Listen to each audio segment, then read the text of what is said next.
Ella Blake, a stop-motion animator, appears early in the movie. She is being guided from behind by her mother Susanna while she works on a stop-motion movie. Suzanne tells her that her work is incorrect and that they should redo it after reviewing it. We find out at dinner that Suzanne suffers from arthritis in her hands, so Ella assists her with her food. Ella then offers to give her some advice because she believes it would be helpful. When Ella walks downstairs the following morning, Suzanne is waiting for her. Ella is asked about her concept by Suzanne, but she is at a loss for words. Ella meets her friends that night at a bar where Reed, Ella's boyfriend's sister, shows the group their stop-motion creation. Now that Suzanne's hands are becoming worse and Ella has pledged to help her with her last film, we learn that Ella is working on her mother's film while Ella's boyfriend drives her home.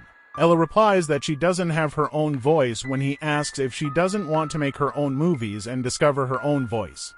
When Ella gives Suzanne breakfast the following morning, she doesn't assist her, which makes it difficult for Suzanne to eat by herself. Later, Suzanne asks Ella if supporting her is really such a burden, telling Ella that her sole goal is to finish the movie before she passes away.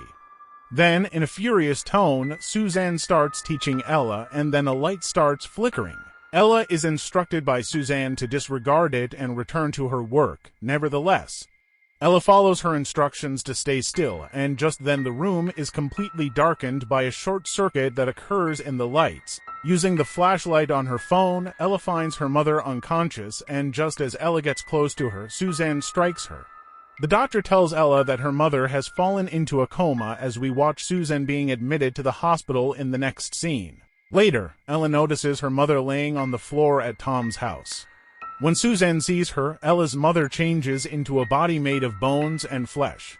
Tom abruptly stops her and tells her not to go back to his house and that she is welcome to remain as long as she wants. A few days later, Tom helps Ella move into a new apartment temporarily in a building they will soon be gutting at her request. On the way there with her bags, Ella meets a girl on the stairs.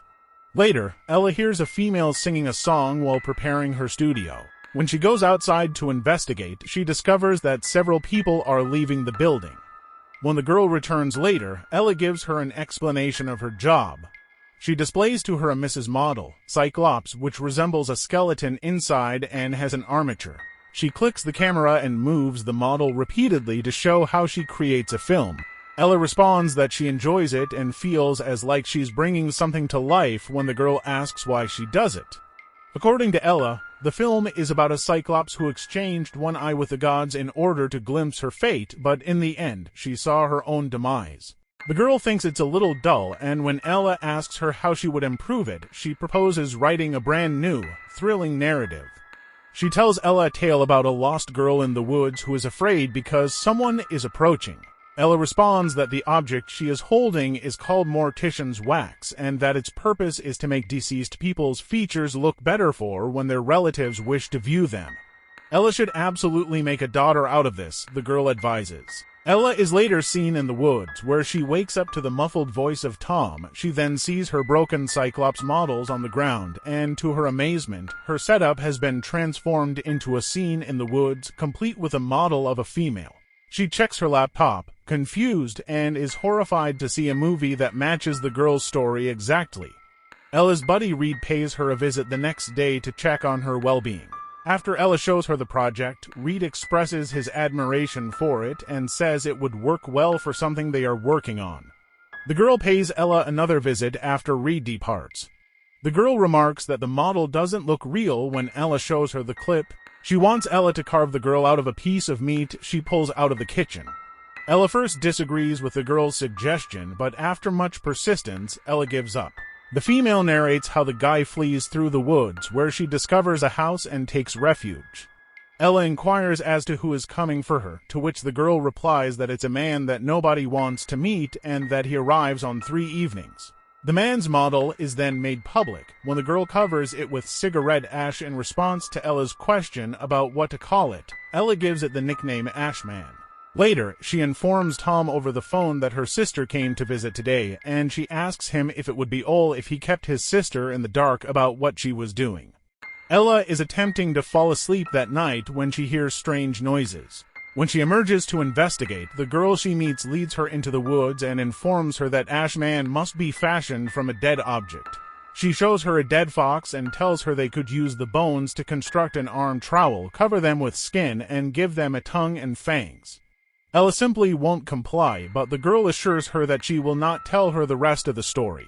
The girl asks Ella what would happen when she says that it's her film, to which Ella responds that it may go on without her. When Ella gets home, she tries to carry on by herself but is unable to do so. Afterwards, she returns to the pub where she runs into Reed. Hoping to get some ideas, she asks Reed for drugs. She takes them and brings the girl and the fox's lifeless body back to her home. She replaces the old Ashman with a new one that she made from its skin and flesh. The girl goes on to tell how the Ashman arrives on the first night that she is in the residence. He sees her despite her attempts to hide. Ella arranges everything, and as she starts to record, her home's buzzer goes off. Confused, she goes outside to investigate and, to her dismay, notices a man who looks like the Ashman coming up the steps. She flees in terror back to her apartment, where she is startled to see a demon's eye staring back at her through the peephole. She informs Tom that she saw him when he wakes her up later. When he asks her whether she took anything last night, Ella responds that she didn't touch it and pulls out the packet, confusing him. The man from her movie came and peered through the door. She then informs him. Assisting her in standing up, Tom demonstrates that she animated it herself, and upon noticing it, she informs him that she wishes to depart. After that, we watch her taking a shower at Tom's house. She feels as though her skin has changed to Mortician's wax during this time, but it soon returns to normal. She wakes up suddenly later that night, frozen, and to her horror, she sees the girl from her video climbing onto her bed. In a terrible deed, the girl cuts at her thigh as she approaches her. Upon observing Ella's irregular sleep patterns the following day, he informs her that the images in her mind are not genuine. He then lightens her mood with some jokes and advises her to just get out and do something tomorrow. But it's clear that the girl seated behind Tom on the table is drawing her attention. As Bella leaves for the restroom, the girl follows her and inquires as to if she would like to hear the rest of the story. Ella says she doesn't want to continue making the movie and begs her to leave her alone. The girl goes on. Nevertheless, after Reed introduces Ella to her director Brett, Ella chooses to work with his company. Ella receives a message from Brett saying that they need 100 eyeballs for their crowd scene for a toothpaste gig tomorrow. He corrects Ella, saying that she is not animating, despite what Ella claimed, and the other guy informs her that he's seen her mother's films at the university, remarking that it must have been incredible to grow up in such a setting. Later, she is astonished to find Reed working on her narrative when she happens into his preparation area while meandering around. Reed clarifies that it's not precisely the same, but when Ella gets agitated, Reed says she meant to give her money back. Ella becomes even more enraged by this and begins to damage the set, but Brett intervenes and takes her away. Subsequently, while Ella is taking pictures of her mother in the hospital by repeatedly moving her hand, Suzanne remarks abruptly that it's a fantastic medium that can bring the dead back to life. Suzanne responds, "You can't because you can't control it," to Ella's assertion that she must emulate her mother. The puppets are returned to their box after their play, but she claims she is a puppet, tangled in her own webs, and if it's not her pulling them, it's someone else. Ella goes on to tell that on the second night, Ashman comes back and touches her as she gets back to her flat. Ella is adamant that the girl make her escape, but she refuses. Ella answers that she can because it's her film when the girl insists she can't change it. Ella is surprised to find her work table trembling as she gets to work on her film.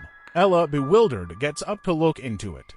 To her astonishment, she sees her house's lights flickering and, out of her setup, a human-sized Ashman appears. Her legs break as she tries to run away, causing her to fall, and we witness her change into a doll. She runs into a wall crack to hide from the Ashman as he approaches her. She bolts for a hole in the wall as the Ashman suddenly tries to reach her. She finds herself stranded in the hole, though, as she tries to get out and finds herself in an odd room on the other side. The Ashman approaches her and reaches out to touch her face as she climbs back out of the hole. Then Ashman takes it up and feeds it to her, spewing something that looks like an egg out of his mouth. And then there's the girl saying, "I told you so." The next time we see Ella, she is in the hospital being asked to recall how she acquired the cut on her leg by the doctor, who also tells her that she was found wandering close to her building. The doctor tells Ella that they are putting her under observation for the night when she comments that her head hurts. Ella informs Tom that she didn't do anything on purpose when he visits after the doctor leaves. Tom says he's worried about her and that maybe they might work together if she gets well enough to create again. When Ella makes a comment about his work, he becomes irate and responds that he thought she was attempting to work through something and that's why he was trying to help her, but he's just not doing it anymore. She interrupts him, telling him to let her handle it as he starts to erase everything and toss it all away. She acknowledges that this is unhealthy for her and that it has to end, but she must put an end to it since she initiated it. When Ella visits her mother for the last time after her death, the youngster asks if they are done with this place. When they go back to her apartment to wrap up the movie, the girl informs her that the fox meat isn't edible because it's all dried out and that they need find something more gory. When Ella calls her over and tells her to sit, she abruptly becomes violent and tries to kill her. She retreats after a while, sensing that the girl is dead. But all of a sudden, the girl asks her if she's moved on from that. Feeling upset, Ella leans back on the couch, letting her fear show, and inquires about the girl's experiences on the third night. She is reassured by the girl that she shouldn't be afraid and that it will be worthwhile. Great artists, she continues, always put their all into what they do. Subsequently, numerous lifelike clay replicas are seated on the sofa. After the girl takes off Ella's thigh bandage, Ella takes some painkillers. She then starts to undo each stitch individually before using her fingers to force open her incision. Tom and Reed appear out of nowhere and they are shocked to see what she is doing. Tom and Reed go in and try to get Ella to leave even if she says to. Nevertheless, Ella kicks Reed, knocking her down, and then she pushes Tom down the steps. She then focuses on Reed, who tries to get away, but Ella knocks her down once more and strikes her with the tripod. She ultimately puts Reed to death by jamming the tripod into her throat. When she goes to Tom afterwards, he begs for her assistance. He suffocates to death, though, as she covers his nose and mouth. Ella then brings their corpses to her apartment, and the girl remarks that this is much better.